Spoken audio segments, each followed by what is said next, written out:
Good afternoon. On behalf of the entire Longmeadow High School faculty and staff, it's my pleasure to welcome everyone here to the NHS induction ceremony. Thank you so much, Mr. Little, for planning this ceremony, and I want to thank the NHS student leaders as well as our partners at LCTV for filming this and making it available to our families. While students are here today in person, we have many families watching at home in order to honor the impressive work and accomplishments of our inductees today. If you're being inducted into the National Honor Society today, you have proven beyond any doubt that you are both an impressive student and someone who volunteers and works intentionally to make your world and that of those around you a better one. That is what sets NHS apart from other academic organizations, and also what separates the students honored here today from those who simply achieve impressive grades. Those in the National Honor Society are being recognized, frankly, for not only being good students, but for being good people. Ones who try to make a difference in people's lives, whether it be here in Longmeadow or the general Western Mass region. Some examples of what students who are being inducted today have done are as follows: volunteering at hospitals, nursing homes, soup kitchens, engaging in neighborhood and roadside cleanups, volunteering to rake and shovel for the elderly, providing music lessons to younger students, or helping high school peers with academic tutoring. In various ways, you have made the world of someone else a little better, a little easier, a little bit more comfortable. So I congratulate you today for your academic achievement and leadership, but I also congratulate you for your volunteerism and commitment to others. On behalf of the Longmeadow High School faculty and staff, thank you for this important work and service. I'd also like to acknowledge and thank Mr. Erin Keller for serving as our guest speaker this afternoon. I want to thank Mr. Little again, National Honor Society advisor, for his work with you as students and all that he does on the behalf of our chapter of the National Honor Society. And finally, I want to thank the parents and guardians, and in many cases grandparents, for all that you do. Quite frankly, you deserve to take pride in these children's accomplishments also, because they wouldn't be here without your love, support, and encouragement. I'm honored to be here today to recognize your children and their impressive work. On behalf of the Longmeadow High School faculty and staff, thank you, and we're proud of you. I will now introduce Claudia Breed, who will lead us in the Pledge of Allegiance.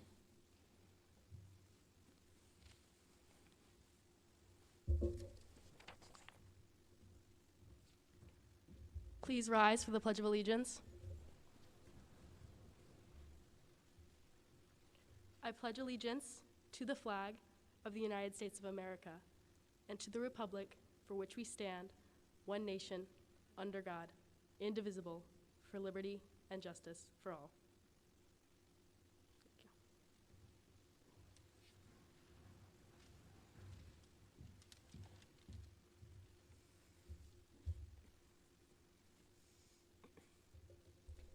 Hello, NHS inductees. My name is Katie Goodhines, and I am the Serving Vice President of National Honor Society. It is my privilege to introduce to you a very special guest speaker. Please give a warm welcome to Mr. Erin Keller, a well-loved physics teacher here at LHS. While Mr. Keller is notorious for his deliberate demeanor, he's known to occasionally crack a smile when discussing his love for dark chocolate. Once again, please welcome Mr. Erin Keller.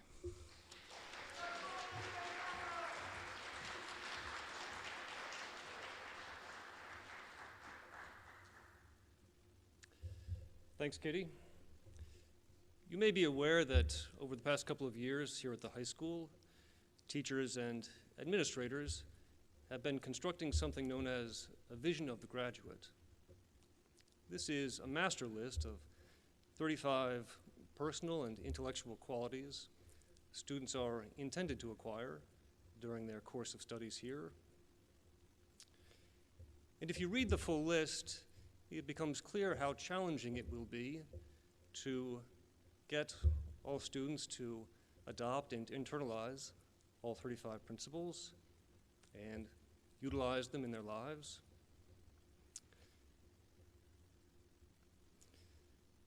So I'm going to set those goals aside this afternoon, and in turn I will introduce a goal which is more modest and utilitarian, but one which seems to me reasonably achievable, and which is this: I think high school should begin the process of preparing students for a career that they can specialize in and find meaningful. That's all. Because I think if we manage to do that, that in itself would be an accomplishment worth being proud of. When I was in high school, there was a kind of half-hearted attempt at this, a class called Career Skills or something like that, taught by the soccer coach and mostly forgettable. But I do remember one day pulling a book down from the uncrowded shelf on the side of the room and flipping through the pages. It was called the Occupational Outlook Handbook, and I remember being confused by why this book wasn't being treated like some kind of Bible by everyone at the high school. Here in one place were hundreds of potential careers, each with a description of job requirements, workplace environment, median salary, projected job market. All of these possible futures in which a young person could imagine themselves. And yet, nobody ever talked about it. And all these years later, that's still true, and I'm still not sure why. So my first proposal this afternoon is to take the spirit of the Occupational Outlook Handbook and to give it more of a directive quality. Call it the 360 Careers Project. First, we need to make that list. I recommend 100 careers from common student interests, 100 drawn from submitted student interests, 100 careers in the highest demand over the next decade, and 100 with definite civic, social, and national value. That's 400, take away 10% from redundancy, and that takes us down to 360. Then, for each of those careers, do the following. Convene over video conference a panel of 3 or 4 individuals who represent that career and who, by the consensus of their peers, are exemplary professionals. Hit the record button and then ask them these questions. What exactly do you do all day long? Are all days the same or do they vary? What do you like about what you do? What aspects do you find disagreeable? What are the essential skills that are necessary? Were they difficult to learn or to master? Is there any room for creativity in what you do, or is it pretty much by the book? Do you have the opportunity for continuous improvement, of always getting better? Does the work give you a sense of meaning or purpose, of contributing to something important that's larger than yourself? What advice would you give to someone just starting out in the profession? If you could go back to the beginning and do it all over again, what would you do differently? I think the answers to these questions for a young person give them some of the most useful information and guidance and wisdom that they could ask for. And right now, the educational system is just providing too little of it. Also, every presentation should end with this question. If, while you were in high school, you were given an hour or 2 every day to meaningfully prepare for the career you have now, what would you do with that time?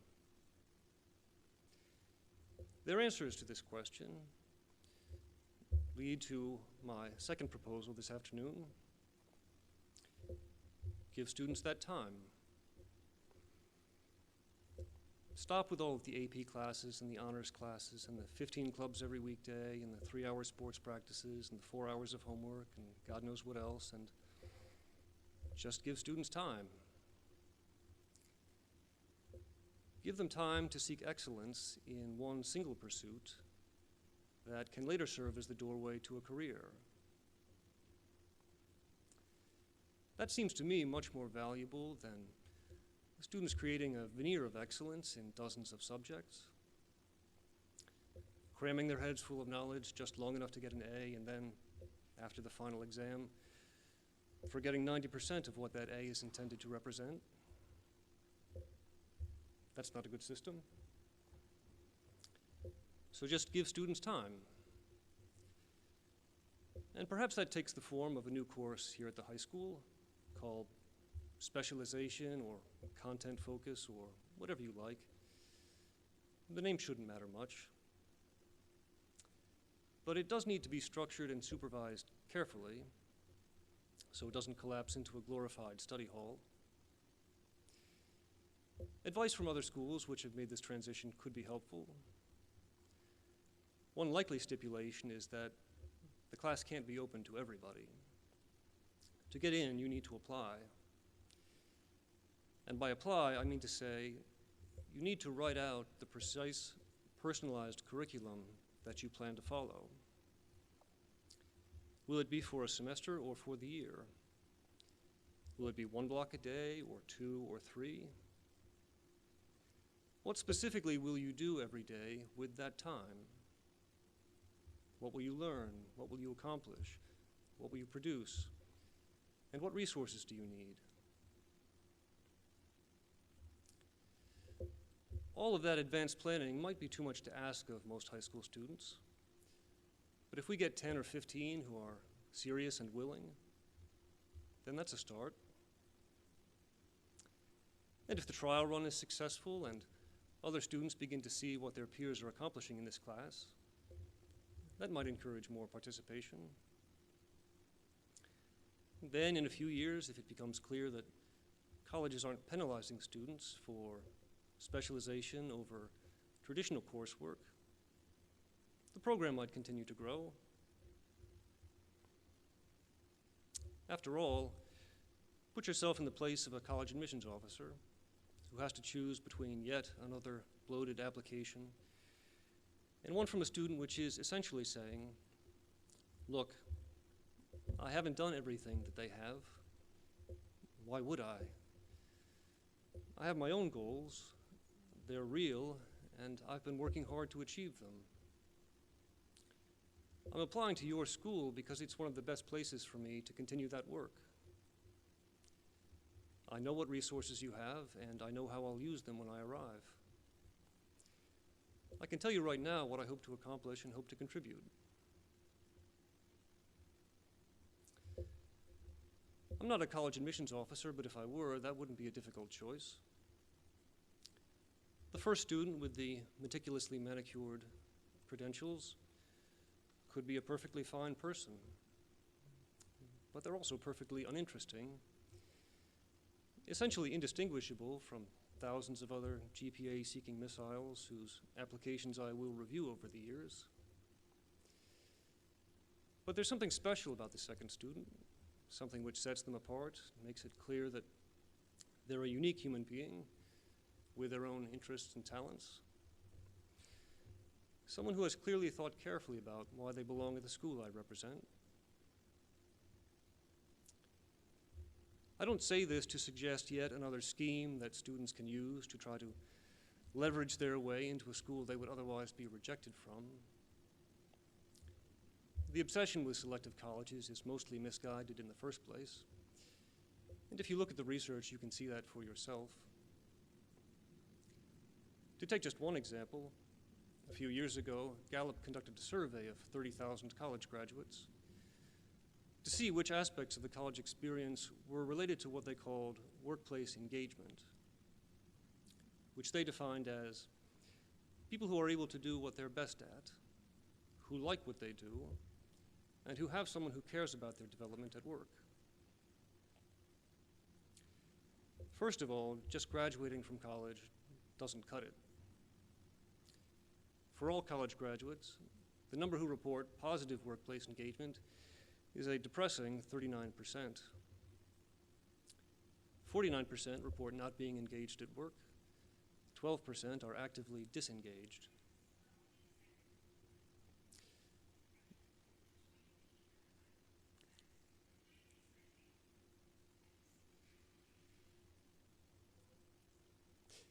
This last group has it worse than you might even think. They are, to quote Gallup, workers with a miserable work experience. That may be true, you say, but surely the numbers are much better for those who have graduated from elite and selective colleges and universities. After all, that's why so many of us work so hard to get into those schools. Well, I have some bad news. In this review of 30,000 college graduates, for those who receive their degrees from one of the top 100 ranked colleges and universities in the country, the number who report positive workplace engagement is 41%, a paltry 2% above the average, sitting right on the border of statistical insignificance, which is good evidence that the belief that getting into one of those schools is some kind of golden ticket to a life of success is really a kind of simple-minded childhood fantasy, which, if you have, I recommend you grow out of, because the Gallup research not only clarifies which aspects of the college experience are irrelevant, it also provides some guidance as to the aspects which are important and which should have your attention. There are a number of these factors, and you may not be surprised when I report that the majority of them are tied to specialization. First, individuals were nearly twice as likely to report positive workplace engagement if, while they were in college, they undertook at least one long-term project that required a semester or more to complete. I think that's a clear example of specialization. Second, individuals were twice as likely to report positive workplace engagement if, while they were in college, they participated in a job or an internship that required them to use what they had learned in the classroom. Well, in a capitalist society, you don't acquire most meaningful jobs by simply having a broad array of general knowledge. You acquire them by having specialized skills that are valued in a market economy.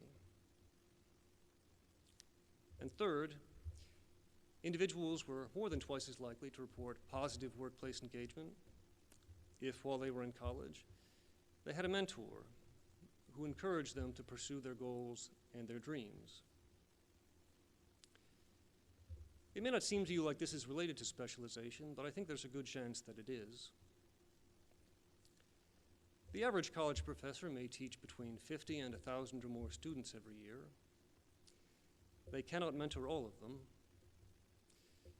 They have grants to write, graduate students to supervise, committees to chair. There will likely be dozens of undergraduates trying to get their foot in the door with these introductory positions. How can one choose between them? Well, again, let's try some role-playing.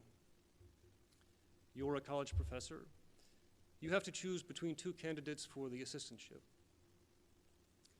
The first has excellent SAT scores, sparkling GPA, recently won the state championship in lacrosse. The second has mediocre grades, no extracurriculars, but has spent the last 2 years seriously dedicated to the subject that you care about, because they care about it too. They know all about the databases that you use, the equipment that you use, the software that you use. They can hit the ground running on day one and help your work immediately. There isn't going to be 2 weeks of hand-holding and getting them up to speed, followed by the coin toss of, maybe this isn't right for me after all. Again, I don't know who you would choose, but I think it's obvious who I would choose. I would choose the individual who I know can already do what I need them to do. I would choose the specialist. In conclusion, I understand that your career is not going to be your entire life, and it shouldn't be. But it will engage nearly half of it. And if you want that half of your life to involve work that you find meaningful, that you value, that you are good at, and that you enjoy, I recommend you unshackle your brain from the college rankings and the brand name recognition, and instead search deliberately for these 3 opportunities. First, a place where you will engage in long-term projects related to the issues that you care about. Second, a place where you will participate in internships or cooperatives involving the ideas that interest you. And third, a place where you will work closely under a mentor who does what you want to do with the rest of your life and who does it with excellence. And I will remind you, there is a choice you can make that paves the way for all of these: the decision early on to specialize. I've said that word 10 times this afternoon, and I will say it once more. Specialize as if your life depends upon it, because in a way, I think it does.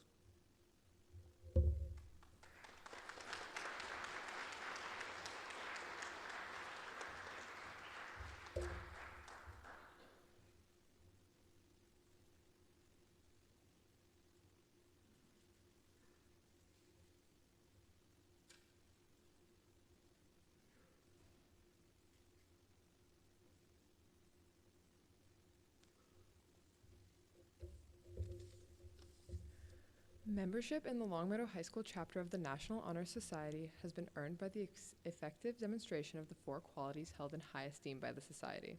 The Executive Board will now review these qualities for the candidates.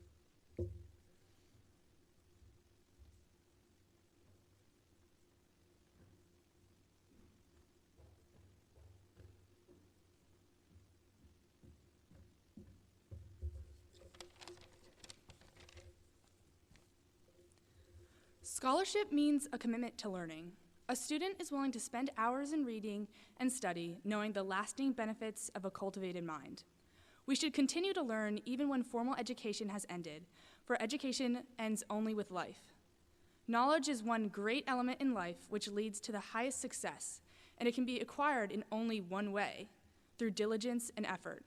Learning furnishes the lamp by which we read the past, and the light which illuminates the future. Candidates have the charge to continually expand their world through the opportunities inherent in scholarship.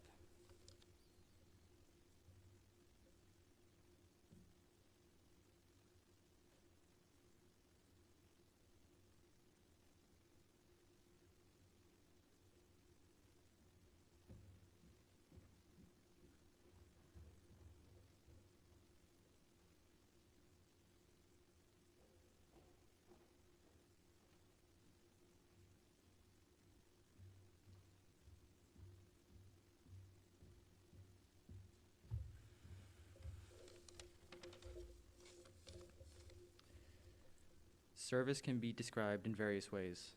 In the routine of the day's work, many opportunities arise to help others.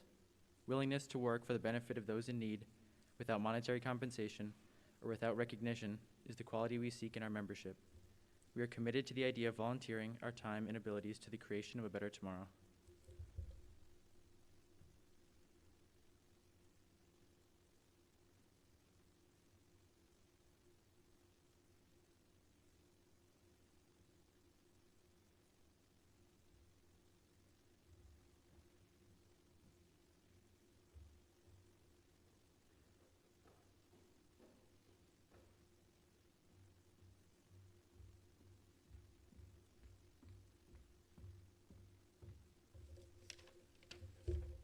Leadership.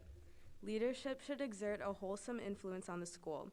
In taking the initiative in class and school activities, the real leader strives to train and aid others to attain the same objective. The price of leadership is sacrifice, the willingness to yield one's personal interest for the interest of others. A leader has self-confidence and will go forward when others hesitate.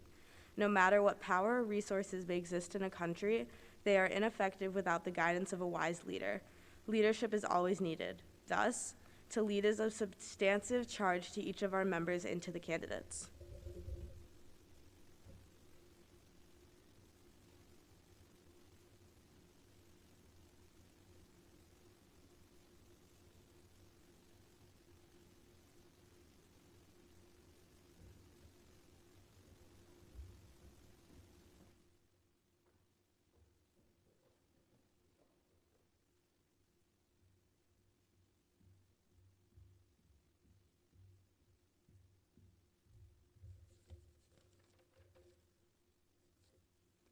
Character.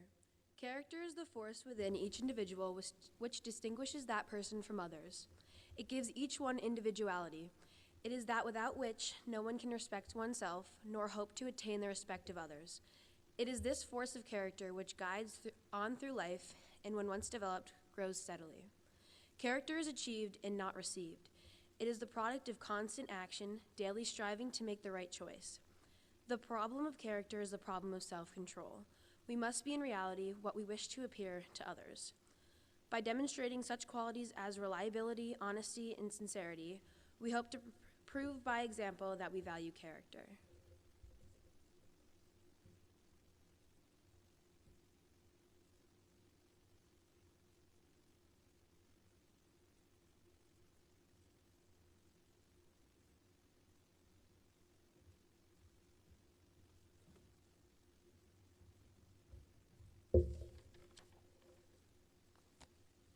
Now, candidates, please rise to repeat the pledge.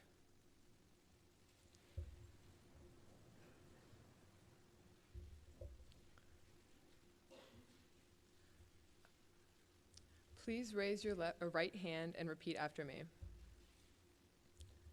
I pledge myself to uphold the high purposes of the National Honor Society to which I have been selected.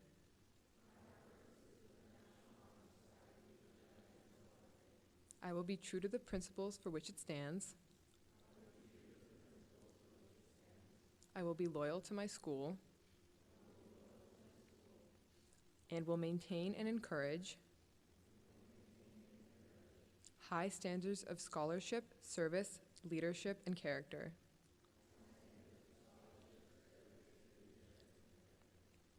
Thank you. Now, when your name is called, please come forward to receive your certificate.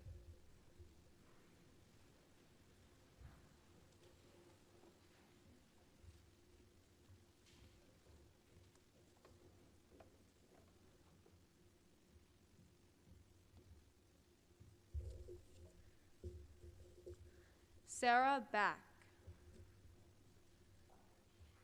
Gavin Bell. Kaylee Bone. Maxim Boskovic. Katherine Bruderman. Benjamin Bukovic. Bridget Burke. Madeline Busalari. Kate Campbell. Aiden Cass. Kyle Sakati. Sujina Choi. Samantha Choquette. Celeste Connell. Dagan Connolly. Declan Corliss. Thomas Cosgrove. Anthony Caloris. Kylie DeCosmo. Faye DeSaro. Noah DeTuza. Skylar Ellis. Evelyn Eurofeev. Rebecca Easer. Francesco Facenti. Anthony Fernelli. Rochelle Gaudreau. Sierra Geiger. Lily Gerard. Anna Gorfinkel. Katie Grinstead. Murphy Haber. Avery Halpern. Edward Haney. Riley Harrington. Nina Hutchins. Mukta Ear. Anya Jordan. Jillian Joseph. Faraz Kabir. Sydney Kasparowski. Megan Kelly. Frederick Curran, Gabrielle Kingston. Christopher Curran. Maya Lauterbach. Parker Leary. Nicole Lee. Luke Liang. Jibin Lim. Ronald Lin. Elizabeth Luo. Caitlin Lena. Kenna McCarthy.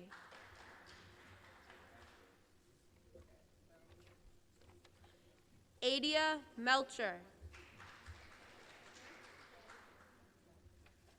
Joseph McCallion.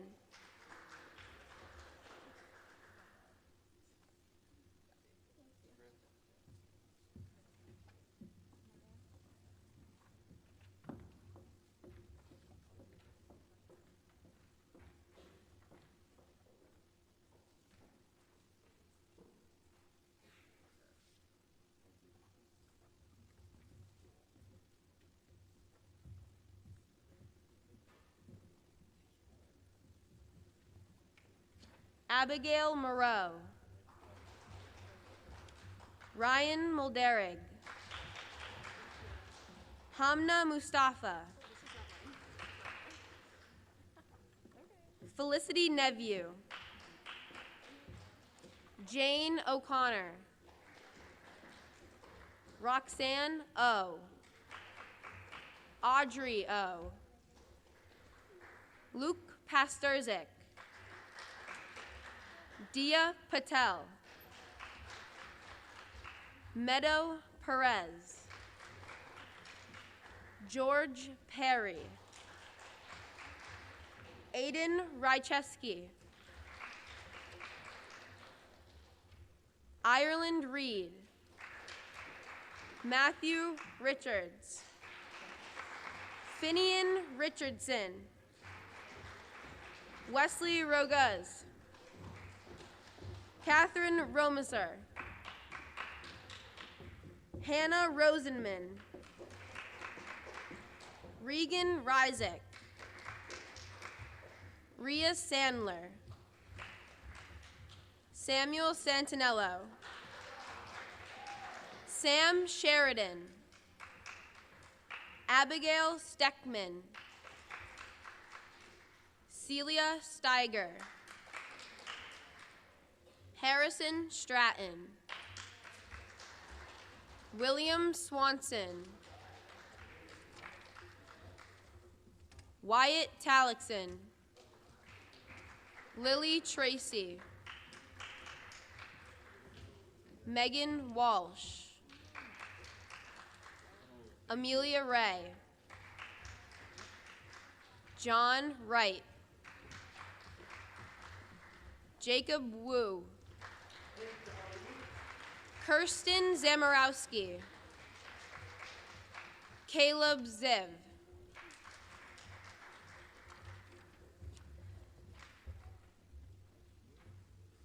I would now like to introduce our National Honor Society, Mr. Little, to say a few words.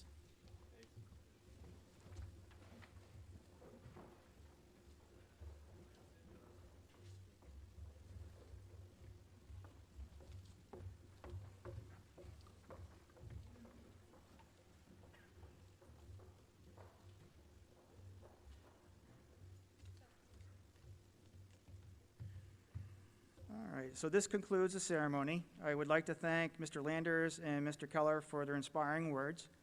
I would also like to thank LCTV for recording this event. Thank you so much for attending.